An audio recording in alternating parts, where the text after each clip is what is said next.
അവർക്ക് ഞങ്ങളുടെ ശക്തി എന്താണെന്ന് തീർച്ചയായും ഞങ്ങൾ കാണിച്ചു കൊടുക്കും. പക്ഷെ പിന്നീട് സംഭവിച്ചത് മറ്റൊന്ന്.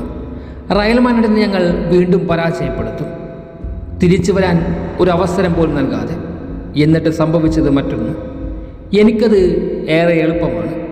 നഷ്ടപ്പെട്ട എനർജി തിരിച്ചു കിട്ടിയതുപോലെ എന്നെ തടയാൻ ആർക്കും സാധിക്കുമെന്ന് തോന്നുന്നില്ല. ശേഷം സംഭവിച്ചതോ മറ്റൊന്ന്. ഗെയിം ഓഫ് ത്രോൺസ് എന്നൊരു സീരീസ് ഉണ്ട്.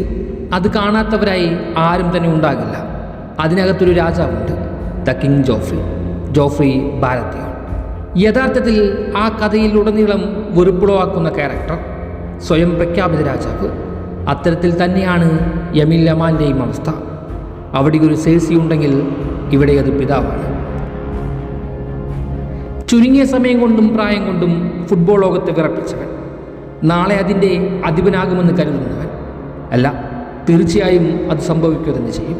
പക്ഷേ അങ്ങനെയൊന്നും സംഭവിച്ചാൽ പോലും ജോഫ്രിയെ ജനങ്ങൾ എങ്ങനെയാണ് കണ്ടിരുന്നത്, അങ്ങനെ തന്നെയാകും റിയൽ വേൾഡിലും പിന്നീട് സംഭവിക്കാൻ പോകുന്നത്. കാരണങ്ങൾ പലതുണ്ട്. പ്രായത്തിൻ്റെയും പക്വതയുടെയും കുറവായി അതിനെ ഒരിക്കലും ന്യായീകരിക്കാൻ സാധിക്കുകയില്ല. വാക്കുകളിൽ വെല്ലുവിളികളും ബഹുമാനക്കുറവും പതഞ്ഞു പൊങ്ങുന്ന കരിയർ, അതെല്ലാം സ്വാഭാവികമാണെങ്കിൽ പോലും ചിലത് അംഗീകരിക്കുവാൻ സാധിക്കാത്തത് തന്നെയാണ്. കഴിഞ്ഞതെല്ലാം പോകട്ടെ, അതിനുള്ള കർമ്മഫലമെല്ലാം കഴിഞ്ഞിരിക്കുന്നു. എന്നാൽ പുതിയതൊന്ന് തുടങ്ങി വെക്കുകയും ചെയ്തിരുന്നു. അത് ആരാധകർ കാത്തിരിക്കുകയായിരുന്നു. എന്നാൽ അതേ നാണയത്തിൽ മറ്റൊരു 18കാരൻ സ്റ്റാംഫോർഡ് ബ്രിഡ്ജിലിട്ട് തീർത്ത് കളയുന്നുണ്ട്. എന്നെ ഇനി ആർക്കും തടയാനാകില്ല എന്ന് പറഞ്ഞു തീരും മുമ്പേ എല്ലാം അവസാനിക്കുന്നു. മുന്നേ പറഞ്ഞുകൂട്ടിയ കാര്യങ്ങൾക്ക് കൂടി ചെൽസിയുടെ ആരാധകർ ചാൻഡിലൂടെ മറുപടി നൽകുന്നുണ്ട്. എസ്റ്റമാവോ യമാൽ പോലും തുടങ്ങിയോ എന്നറിയില്ല. പക്ഷേ തൻ്റെ ആദ്യ ഇംഗ്ലീഷ് ക്ലബ്ബുമായുള്ള മത്സരത്തിൽ യമാലിനെ എസ്റ്റാവോ ട്രീറ്റ് ചെയ്ത് കഴിഞ്ഞിരിക്കുന്നു. 3-0 എന്ന വിജയം ബാഴ്സ ആരാധകരുടെയും ഫ്ലിക്കിൻ്റെയും മനസ്സിനെ പോലും കാർന്നു തിന്നുകൊണ്ടിരിക്കുകയാണ്.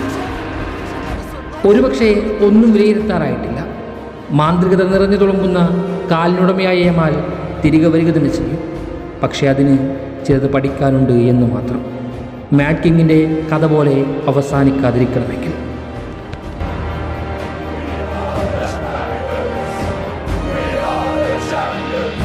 No time for